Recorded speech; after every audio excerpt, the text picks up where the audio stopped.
And let's talk about Hunter Biden, the gift that keeps on giving. Now, I want to play a voicemail that's recently emerged from the laptop that dates back to 2018. Let's have a listen. Hey, pal, it's Dad. It's 8:15 on Wednesday night. If you get a chance, give me a call. Nothing urgent. Just want to talk to you. I thought the article, at least the thing online, that's going to be printed tomorrow in the Times, was good. I think it's clear. Now, Miranda, walk us through this. Why is this voicemail so significant? I mean, if the president is saying Hunter is in the clear, he's in the clear from what exactly? Exactly, James. This is Joe Biden's own voice. He's calling his son to say how relieved he is, basically, that this New York Times story that had just come out in December of 2018, looking into the links between the Bidens and a Chinese energy company, really had very little in it. The thrust of the story was about the energy company and its shadowy chairman, who was Hunter's partner. But at that stage, the New York Times did not know all the links. All they knew was that when one of the executives of this company, Patrick Ho, was arrested at JFK Airport, the first phone call he made was to Uncle Jim Biden, Joe's younger brother, Hunter's uncle. And that was the first public knowledge that anyone in America had that there was something shady going on between the Chinese and CEFC. And Patrick Ho, of course, was arrested on bribery charges.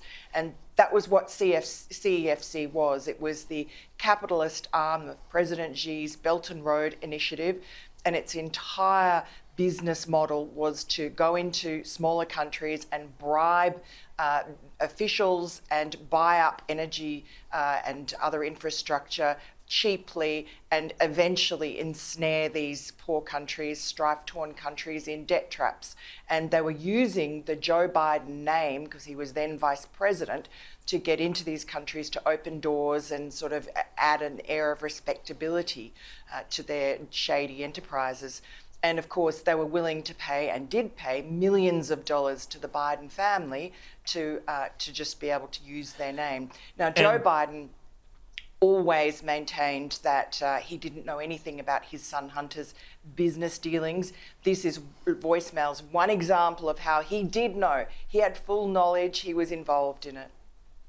So and now, you know, we had in the laptop, and we had, you know, the comments about 10% for the big guy. Well, this would seem to put that potentially in a new light if Biden knew what his son Hunter was up to, and if indeed he was the big guy in all of these transactions. Yes.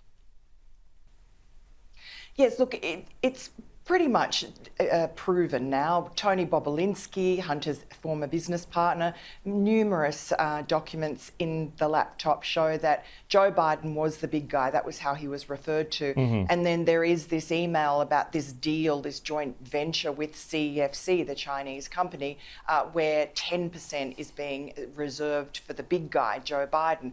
And look, Joe Biden, there's other evidence. You know, he met with numerous of Hunter's business partners from China, from Russia, from Ukraine, from Kazakhstan, from Romania, Mexico. He was intimately involved. He invited them to his vice presidential residence.